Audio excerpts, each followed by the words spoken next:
And we will share the screen. There we go.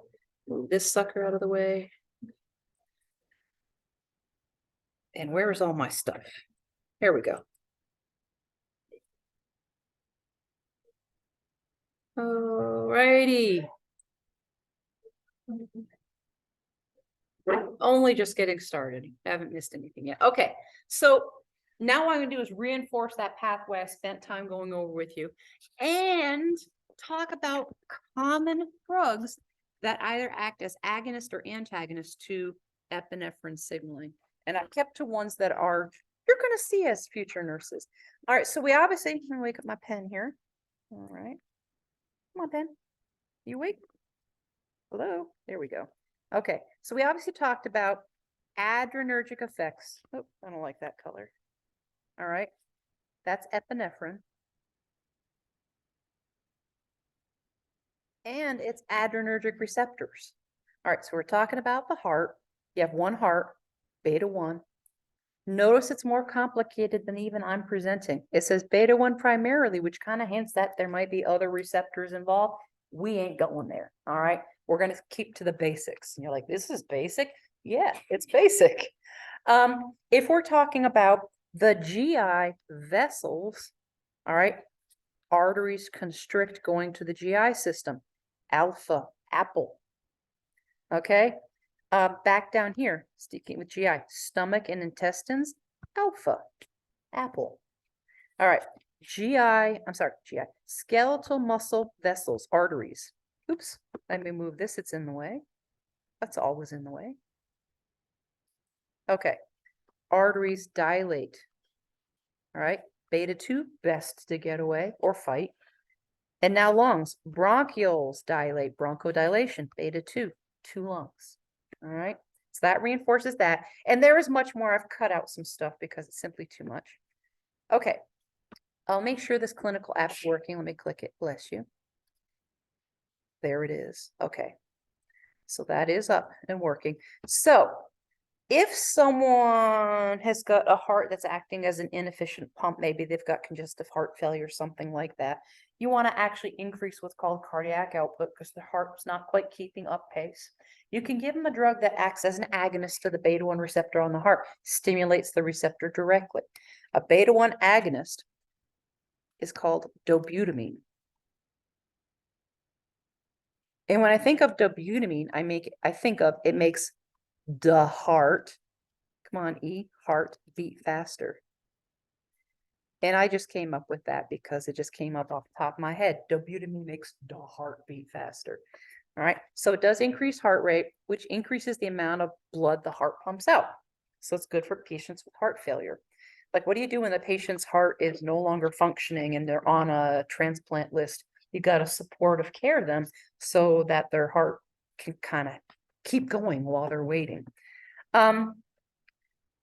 Let's say you want to increase output of the heart and also open up the airways, because maybe if your heart's not an efficient pump, you can also get other problems, circulatory problems. And one thing is buildup of fluid in your body called edema.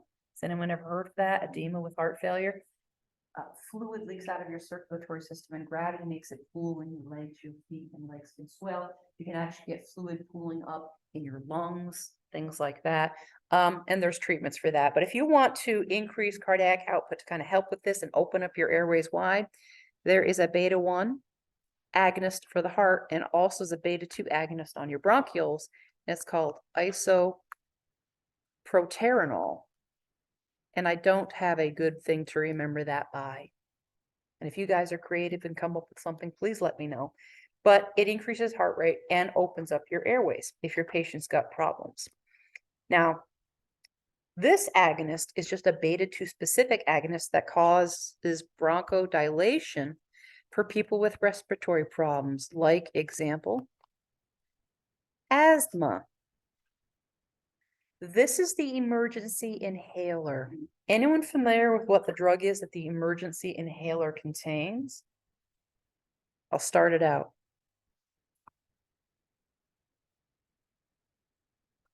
Albuterol. Albuterol is the rescue inhaler. So when someone's having an asthmatic crisis, their body is overreacting to an allergen, whatever it is. Okay.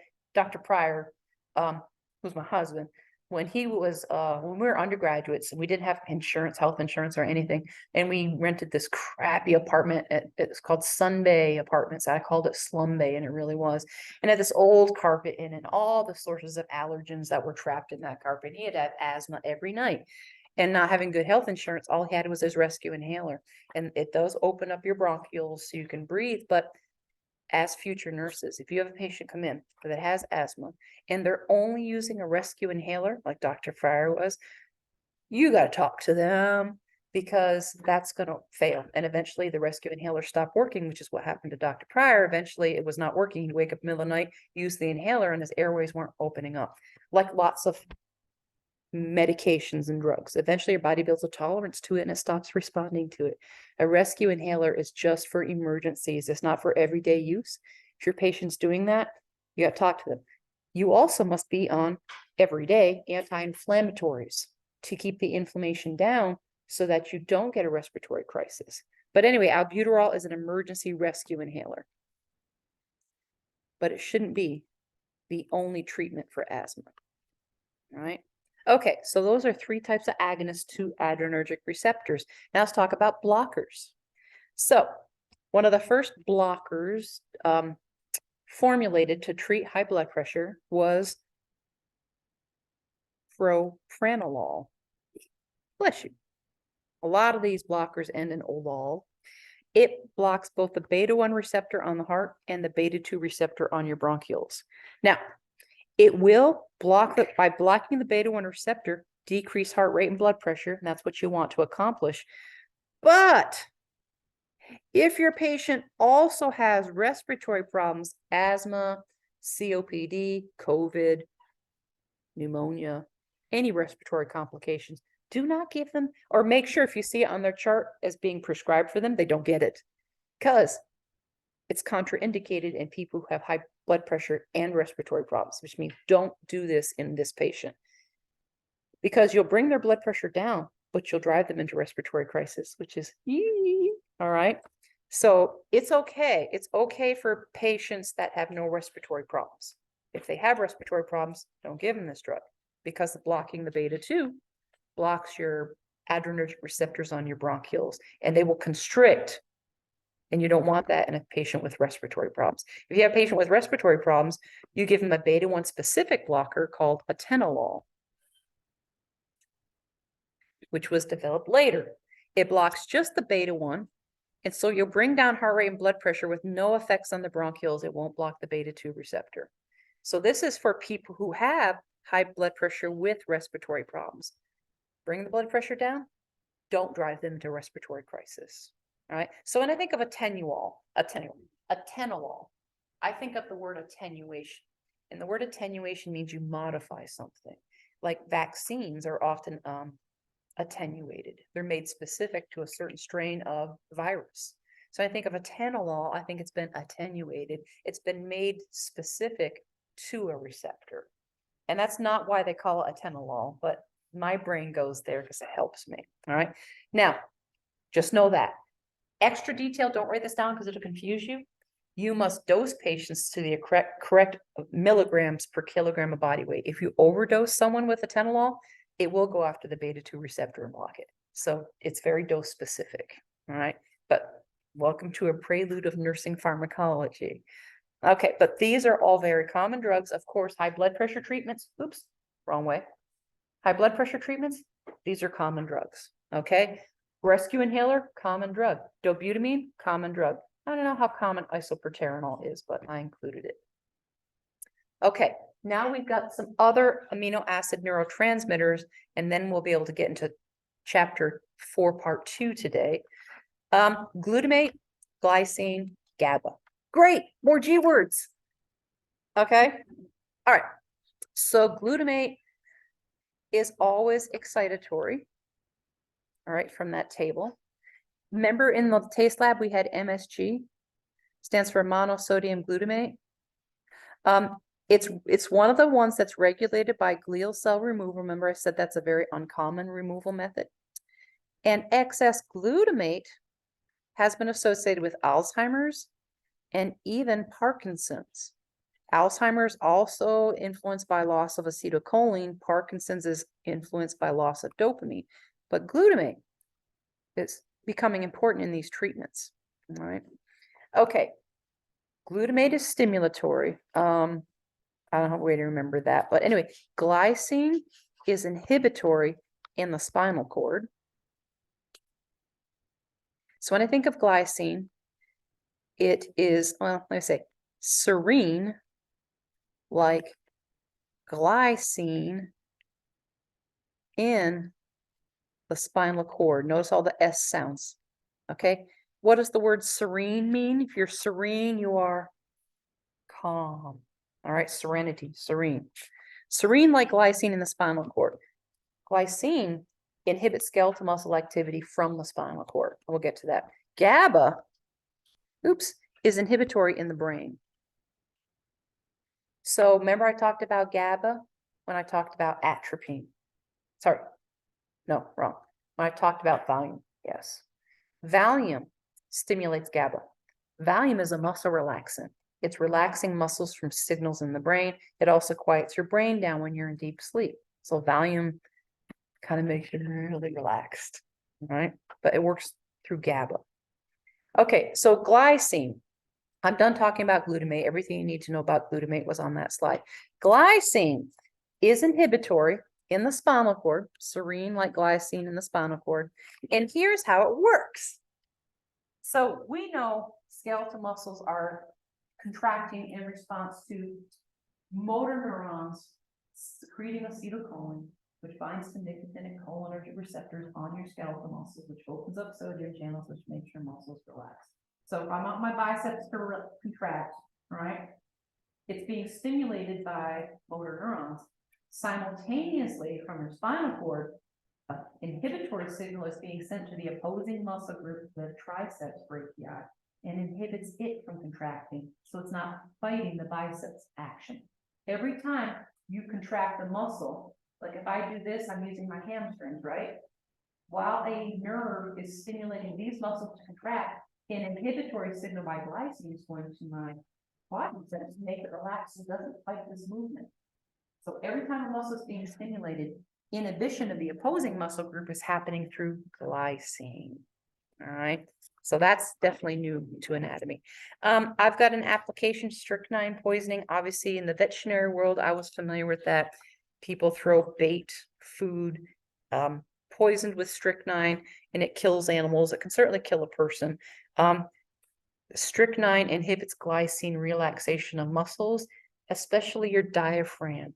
So when you breathe in, your diaphragm is contracting to expand your thoracic cage.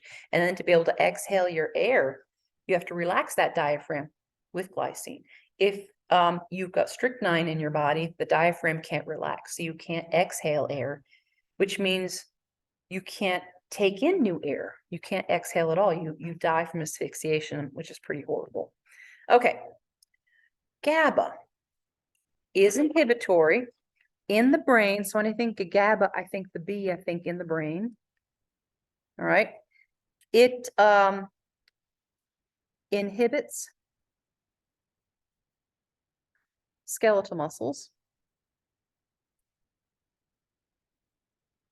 and quiets the brain. That's a fancy physiological term, quiets the brain. All right. Plays a role in deep sleep. Oh, that overlaps with it there. So I don't know if I can move that. Xanax, which is given for anxiety. All right. Xanax basically is a GABA agonist in the brain. So people who have a panic attack, right? You feel like you're going to die. Your heart's pounding. It's a very frightening feeling. You're like, am I having a heart attack or am I having a panic attack? Xanax promotes GABA relaxation of your brain, so it takes you down. It's almost like having a couple of strong drinks. All right. So that works by GABA. All right. So you've heard of Xanax before? Yeah. Okay. Low GABA is associated with Huntington's disease, known as Huntington's chorea. Has anyone heard of Huntington's? All right. It's common enough. It's autosomal dominant. So if you inherit one copy from your mom or your dad, you're going to express it. Symptoms start to show up late in your 40s, and there's no cure for it, but it is thought to be due to low GABA, and Huntington's, like Parkinson's, is associated with uncontrolled muscle movements. All right. Okay. So is Valium, which is a treatment for Huntington's and cholinergic syndrome, why does it work to, first of all, since I might ask you this about cholinergic syndrome, what is Valium treating? It's not the cure, it's supportive care, but what's of the dumbbells mnemonic letters? What is it stopping? Stop seizures.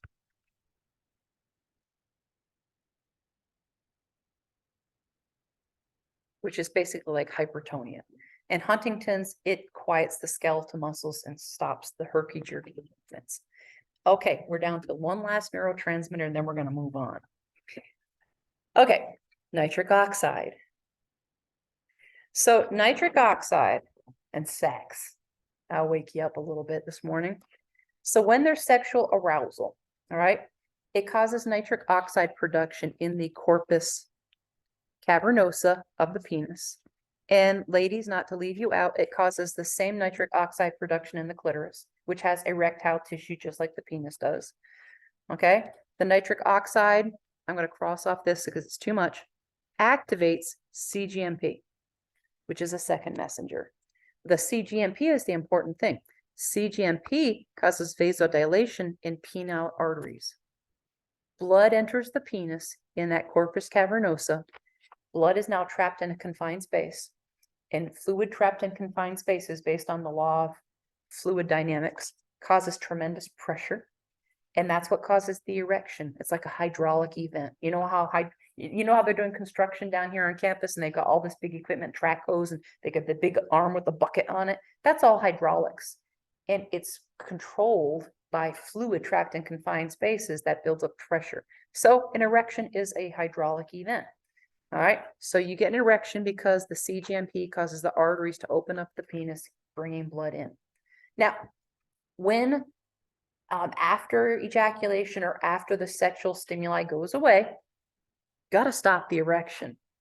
All right, so there's an enzyme that breaks down cGMP, phosphodiesterase, see, ASE enzyme that breaks down cGMP, stops the vasodilation, stops the erection. Basically, the penis can become relaxed again. All right, so that's the normal process of an erection and then stopping an erection. Now, erectile dysfunction drugs also heavily prescribed. Okay, in fact, you can get prescribed them through telehealth. You don't even have to walk into a clinic. But here comes the possible side effects and dangers. Okay, everything you take, even an aspirin, has side effects. All right, so drugs like Viagra, Cialis, Levitra, and what other formulations they have are phosphodiesterase inhibitors. They stop the enzyme breakdown by phosphodiesterase. So what happens is they're cGMP agonists. They increase cGMP, which helps vasodilation in the penis. All right, that's how they work. I think it's important for patients to know this drug and how it works, and also know side effects. So there is a side effect of taking erectile dysfunction drugs. Has anyone ever heard of the term priapism? Because if you look at the package insert for this treatment, there's many things. They say, please consult your doctor if you experience any of the side effects. Blurriness or loss of vision, dizziness, or an erection lasting longer than, they give a range 3 to 5 hours. Okay? So like an erection lasting 3 to 5 hours, party! No man is going to be partying with an erection that's lasting 3 hours. They're going to be in huge amount of pain. Fluid trapped in confined spaces has tremendous pressure. And if that pressure is not relieved, that pressure presses against soft tissue of the penis and causes pressure necrosis, which is tissue death. Priapism is an emergency. If a patient, so you let them know when they go with this prescription, they're going to go get filled. If you have dizziness, this drug increases cGMP by blocking its enzyme breakdown. So it increases vasodilation in the penis. Do you think that pill, when you take it, that drug's just going down to the penis and opening up arteries in the penis? Nah, it's going and opening up arteries all over your body. In your body, if your arteries vasodilate, we know the blood pressure drops. And if your blood pressure drops in your brain, you'll get dizziness or loss of vision. That's an indication that maybe you need a lower dosage or something like that, because it might be helping your erection, but if you pass out, you're not having sex, are you? All right, and that's not good, because you could pass out driving a car or working heavy equipment, something like that. If a patient calls in and you know they've been prescribed an erectile dysfunction drug and they say their erection won't go away, you're like, come in now, not 2 hours from now, because guess what you're gonna have to happen? You need to get the blood out of the penis. How are they going to do that? They're going to numb it up. They're going to stick a needle in and they're going to tap the blood out of the penis to release the pressure. Yes. Okay. So it's important to know how the drug works, and then you can understand its possible side effects. And then some of these side effects are an emergency. All right. Okay. Well, hopefully that ends neurotransmitters. Hopefully I made it relevant to you with very common disorders and drugs used to treat them. So I'll post these notes today. But we are, oh, it's done. Okay. Okay, so let's save it. And let's move on, because part of your chapter in your test is going to be central nervous system. So obviously, we might not, obviously we're not going to get through all this today. This will bleed over in tomorrow. And we'll see how much of the chapter 4, this is chapter 5, but it is actually, sorry, I didn't update this. It's chapter 4, part 2. It used to be chapter 5 in the previous textbook I used. So we're going to review some stuff from anatomy, like your brain regions and their functions, kind of talk about the importance of the brain blood supply, but you learned about that in anatomy. And we'll talk about brain injuries, and we'll talk about how to diagnose them. So let's start. Let's see how much time we have. So review. I assume you know this, that the central nervous system is your brain and spinal cord, right? And then your peripheral nervous system is all other nervous tissue outside of that spinal cord. And what this is a body that's been plastinated, where all the other tissue has been dissolved away, but the nerves have been retained, and so you can see. And so that's what your brain and spinal cord look like. Review. Okay, and if you want to look at it in the textbook, just go to those pages. But this first part of your brain right here, the most superior and largest part of your brain, what's that called? Start you off, cerebrum. And we're going to start by talking about the subdivision of labor in the cerebrum. Then this part in yellow right here,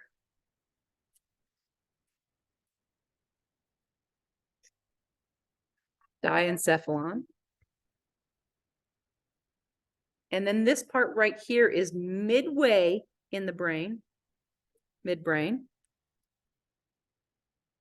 And then directly below the midbrain here in orange is well, it is part of the brainstem, yes. It's called pons. Okay, I like to think of it as the pregnant belly of the brainstem because it sticks out to the front. And then back here, we've been talking about, it has a cardiac and vasomotor center to regulate blood pressure, medulla oblongata. I'll just put medulla just to abbreviate it. And then in the back here in purple is cerebellum. Okay, so just to make sure you got it down, what 3 of these brain regions makes up your brainstem? That's your body's life support system. Pons, the midbrain, and the medulla. Okay, and we'll definitely talk about what those midbrain structures do, but let's go over the lobes. And I know you had this in anatomy, but in yellow here is the frontal lobe. In blue back here is the parietal lobe. In pink is the temporal lobe. In green is the occipital lobe. And if you peel the frontal lobe and temporal lobe apart and look inside, you'd find this hidden lobe called the insula. Okay. All right. So this little hash mark right here, I'm going to put motor cortex. This little hash mark here is the sensory cortex. This is review from anatomy. I assume you covered it. The temporal lobe has some cortexes here. I'll cover that later. The occipital lobe, look here, visual images, visual recognition. That's your visual cortex. Temporal lobe is for sound, auditory cortex, and smell, your olfactory cortex. And then your insula is for taste. So you need the taste lab. That's your insula lobe that's interpreting those tastes. All right, so next slide is we're going to put down the functions of these cerebral lobes. So now you definitely have the text included in your slide, right? It's not blanks. Okay, good. Your frontal lobe in yellow, okay, so I've kind of color coded it, has a motor cortex for voluntary muscle control. Your control of your skeletal muscles is this little dashed line right there in green. That's where all of your muscle control is. Okay, now in here, and I'll put a big B on it, that's the motor speech area called the Broca area. Okay, and then here I'll put PF. Prefrontal cortex is your higher thinking area, your sense of identity, primal emotions, and other things. All right, your frontal lobe has all these things. All right, the cortex is here, Broca's area is here on the left side of the lobe, and then your prefrontal cortex. Most anatomy textbooks don't even talk about the prefrontal cortex, but yeah, primal emotions, your higher order thinking, your sense of I am different from everyone around me, that's all located there. Okay, your parietal lobe, so the blue area, has a sensory cortex for perceiving touch, pressure, pain, temperature. Sensory lab that we're doing today, okay? We're going to be looking at touch receptors. We're going to be looking at thermal receptors. We're going to be all that, okay? That is basically right here. That's your sensory cortex. And also, it contains the Wernike's area for understanding the written and spoken word. That is this, and actually it should stretch to include the occipital lobe. That is the big W, Wernike's area. And I'll explain why that's important, because we're going to talk about disorders in speech and language comprehension, which is a big problem with people who experienced a stroke or some sort of traumatic brain injury, or they might be born with a cognitive problem in that area. Temporal lobe in pink has a sound or auditory cortex for perceiving sound. So you're going to kind of be testing that in the lab today because we've got a little hearing test. And then, of course, smell. Your olfactory cortex is located there, and it has part of the Wernike's area. Okay, occipital lobe in the back, your visual cortex. So believe it or not, your eyes being located somewhere here, that information gets transferred all the way back here to be interpreted. All right. And then not shown, but the insula lobe has your taste cortex. So you were really using that lobe yesterday in lab. Okay. Okay.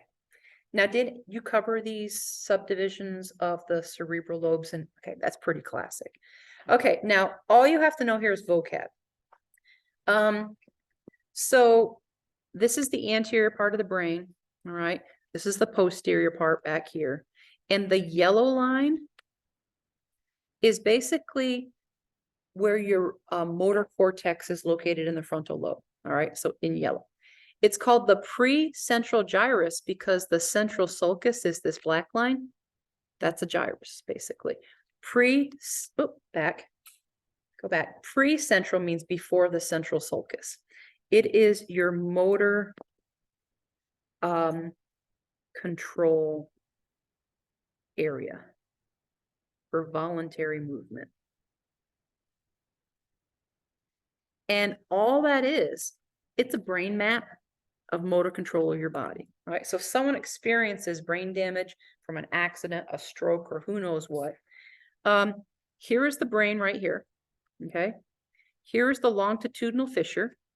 And in the motor cortex, in that longitudinal fissure is control of motor movement for your legs and your pelvis. As you move across the top of the brain, it's for your arms and trunk. As you move across the lateral aspect, it's face, swallowing, chewing, all that motor control. Now, in light blue or purple, whatever it is, okay, That is the post-central gyrus. It's after the central sulcus. It's a sensory map of the brain, sensory perception of these parts of the body. So in the longitudinal fissure, being able to feel the genitals, the feet, the legs, the pelvis as you go around the top, feeling your neck, arms, face as you go down the side. Now, I just want you to know the vocabulary terms and what they are. If you become a nurse who works with a neurosurgeon or something like that, you might want to know these maps, all right? But that's what that is. Okay. Now, Francis Marion has, and I'm not plugging it, I'm just saying, I know because I teach a course for seniors in biology, I know there's a lot of jobs in South Carolina that pay extremely well. You get paid higher than I do with a PhD, with a master's degree in speech pathology, all right? Because there's such a need for speech pathologists in this state and all around the country. So disorders in speech could have to do with these two areas. So cerebrum and language. The Broca's area is for motor control of muscles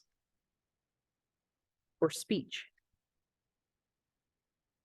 Okay, so that involves your voice box, your tongue, things like that. All right, it is found only on the left frontal lobe.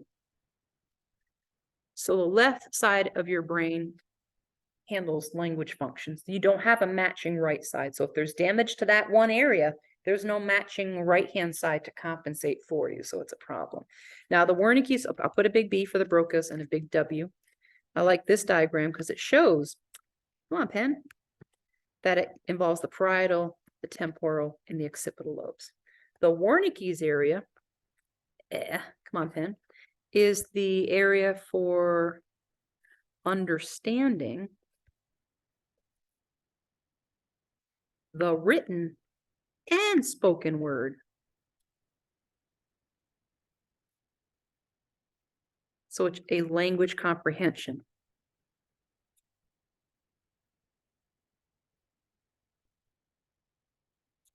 And you don't appreciate what these two areas do until you see a disorder in them. Okay, so I have a video, and I don't know how the sound is going to work, if it's on in the turn. I hope it is. So the written word, you see words, and that's your visual cortex and your occipital lobe. You hear language through the auditory cortex of your temporal lobe. And then other information, sensory stuff, is coming in from the parietal lobe. Again, I'm not a speech pathologist, so, but anyway, aphasias, get out of the way. Here we go. Okay, and if you're interested in the speech pathology program, you click this link, it'll bring you to it. But it's a communication disorder resulting from damage or injury to the language parts of the brain. And you could be born with it. You could have damage from a car accident. You could have a stroke, which limits blood flow to those parts of the brain where they become damaged permanently. And what do you do? All right, that's what speech pathologists do, is they help people recover their ability to communicate. So Broca's aphasia is non-fluent aphasia, is you understand language,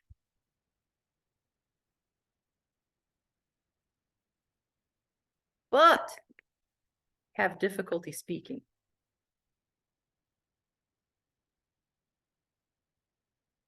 You can't get the words out.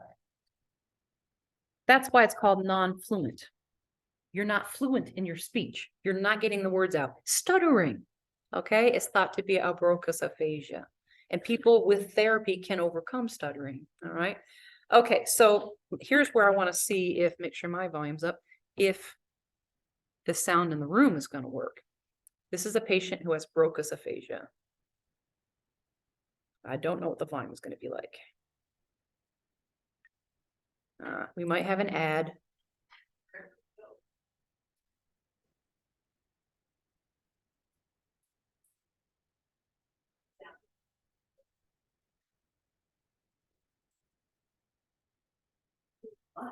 There we go.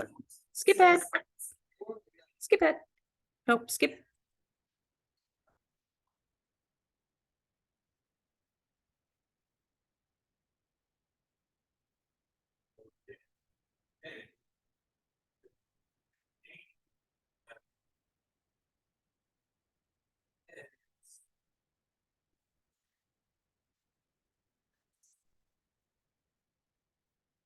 He understands exactly what's being said to him.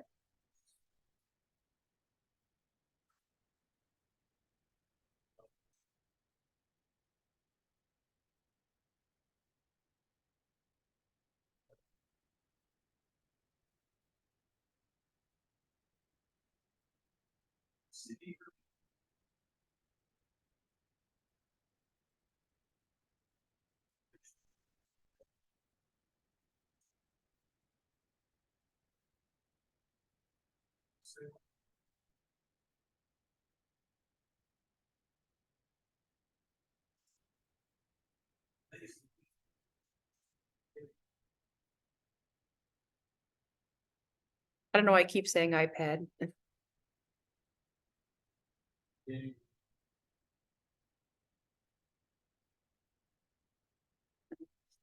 So you can watch more of this. I think he keeps saying iPad is because he uses an iPad to write answers because he's having a hard time with his words. Can you see the frustration on his face? He knows exactly. Don't treat these patients like they're idiots. All right. They know what you're saying. They know how to respond. It's their ability to get the words out that's difficult for them. So the frustration, be patient with them. But that definitely shows you a Broca's aphasia very clearly, better than I could.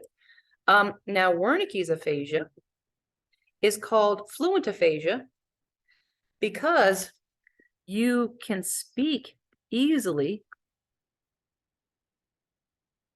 but it comes out the term as word salad.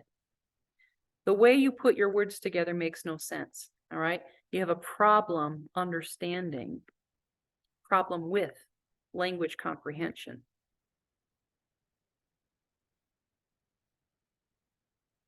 So you can't seem to put the words together in a way that makes sense. At least the person speaking it might know what they're trying to say, but how it comes out is completely confusing to the person listening to them. All right. So it's called fluent aphasia. The words come flying out, but they make no sense. So I have a guy who has Wernike's aphasia, and once you see, you're like, oh, I understand now. Okay, let's see what we have for commercials now. How much you almost Mute. You. Okay, so fluent aphasia. Hi, Byron, how are you? I'm happy. I'm pretty. You look good. What are you doing today? We staying with the water over here at the moment. Talk to people with them there. They're driving to them at the moment. They'll stay in the moment. He'll water first. For him. With love. For him. So we're on a cruise. We're not. We will see work right here and stay for me. I would be just doing, yeah.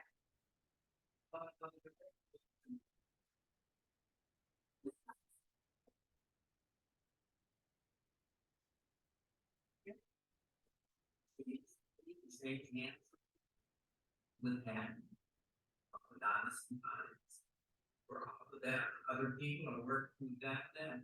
Very happy with them. This girl was really and happy. Play ball. It looks great. You play out with the hands. You save a lot of hand time. Yeah, talk about. Okay, I think you get the idea. All right. He might understand exactly what he's trying to communicate, but he's not putting the words together for the viewer. They're like, I don't understand. You can almost kind of follow, but anyway, these things need speech pathologists to help them with their communication. Some people can recover a certain percentage of their ability to communicate, others not so much, but I imagine it's very frustrating. Okay, so I've only got about a little more than 5 minutes. So let's talk about sleep, and we'll review one of the neurotransmitters that we finished covering. So sleep, you're all sleep deprived. So all you can think of is sleep, right?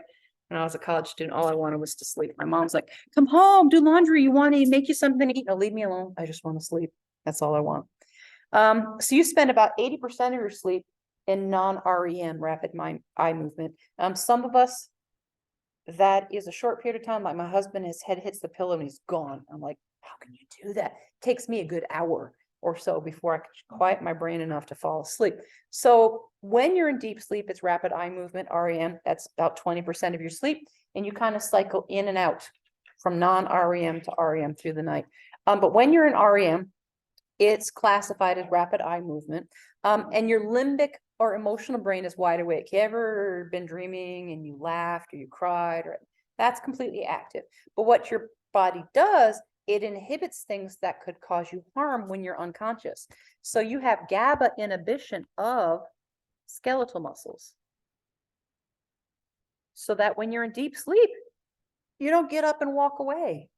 Now in kids, they come out, they're not fully cooked. And so in some kids, the GABA inhibition of their skeletal muscles is not really good. And they might sleepwalk. I was a sleepwalker when I was a kid. I outgrew it, and you're supposed to. If you're an adult and you start sleepwalking, that's a sign of a problem. All right. But anyway, I remember got up, walked down the hall, walked through the living room, walked through the kitchen, put my hand on the door to the outside before my parents stopped me. That's okay in kids, they usually outgrow it. But your skeletal muscles are supposed to be paralyzed so you don't hurt yourself, even falling out of bed. This woman who has Alzheimer's, she had problems, and she actually got out of bed, and apparently she was trying to get to the bathroom. She tried to crawl over a dresser drawer and she fell and broke her femur. All right, so sleepwalking is not good. You'll also have inhibition of, it'll quiet your brain, and I'll say awareness of unimportant stimuli. Okay, so if you've conditioned yourself to fall asleep to the sound of waves on the ocean or rain, right? Your brain has blocked that out as white noise, that you don't need to worry about that. Okay. Now, if your alarm went off or a fire alarm happened, or if you're in my house, a cat throwing up, you'll rouse out of this deep REM sleep. But in the meantime, GABA quiets all of these things down to protect you. So this says sleep twitch. As you're falling asleep and your brain, GABA, is trying to get a hold of your skeletal muscles and paralyze them, sometimes it doesn't have quite control of them yet, and you might have one of those myoclonic jerks that as you're falling asleep, my husband calls it the Jimmy legs kick or something like that. That's normal too. It just means GABA hasn't gotten control of those muscles yet, but it will. All right. Okay, so during sleep, all right, if there is an important stimulus that you have learned in your lifetime, I must respond to this. This is important. Fire alarm. You don't go back to sleep, right? You learn a fire alarm is actually something I should probably pay attention to because it could save my life. For me in my house, I have 5 cats and a dog. If I hear a dish break in the kitchen, or if I hear a cat throwing up, because I have cats sleep on the bed, I'm cold upright in bed because I don't want to be puked on. That will rouse me from REM sleep. I've learned I pay attention to that. If you're a parent, you hear a baby cry, you wake up. We have a system to rouse us, reticular activating system, from REM. And we'll talk about that later, probably, maybe not today. Okay, oh, perfect for today's lab. In our cerebrum, we have deep pigmented cortexes that you probably learned these in anatomy. So your caudate nucleus, we have a left and a right here. We have the green things are the globus pallidus and putamen, which I might skip. And the purple line is your claustrum. Notice it goes to eyes. Okay, so those I can easily describe, the claustrum and the caudate nucleus. So when you're a kid and you're learning voluntary control of your muscles, balance for walking, right? You see kids learning how to walk and they're fun. They don't have control of it yet, but they get to. And when you walk, you're supposed to be the rhythmic swing on your arms and legs. When I put this leg forward, my torso was going forward, and it would threaten to have me fall over if I didn't have this arm swinging back. All right. So that swinging of the arms and legs for balance when you're walking, running, moving, that's the caudate nucleus. All right. This does not look right. No, that's right. I did. Is that right? I think that's right. Something like that. I try to mimic when it looks wrong, but that natural rhythm of swinging of your arms and legs, kids have to learn to do that so they don't fall over. They fall over a lot till they figure this out. Now the claustrum, when you're in lab today, you're going to be doing like field sobriety tests, all right? So you're supposed to be able to walk heel to toe, right? If you do your eyes closed, it becomes harder, right? You're supposed to close your eyes and be able to touch your nose, right? Now, balance. You're gonna do a little balance experiment, which is your vestibular apparatus. Visual feedback of your horizon is very important for keeping balance, okay? I can do it with my eyes open because I can see the horizon and it's providing feedback, visual feedback through the claustrum. That's signaling my posture muscles to make little twitches and tweaks to keep balance. As soon as I learn to lose the visual feedback, all of a sudden it becomes very hard to keep your balance. That's how important that area is. Okay, all right. So I'll write them down tomorrow. All right, so don't forget, we have our lab quiz today, sensory lab. Now I don't have to explain the importance of the colostrum and balance, but I'll see you at 1.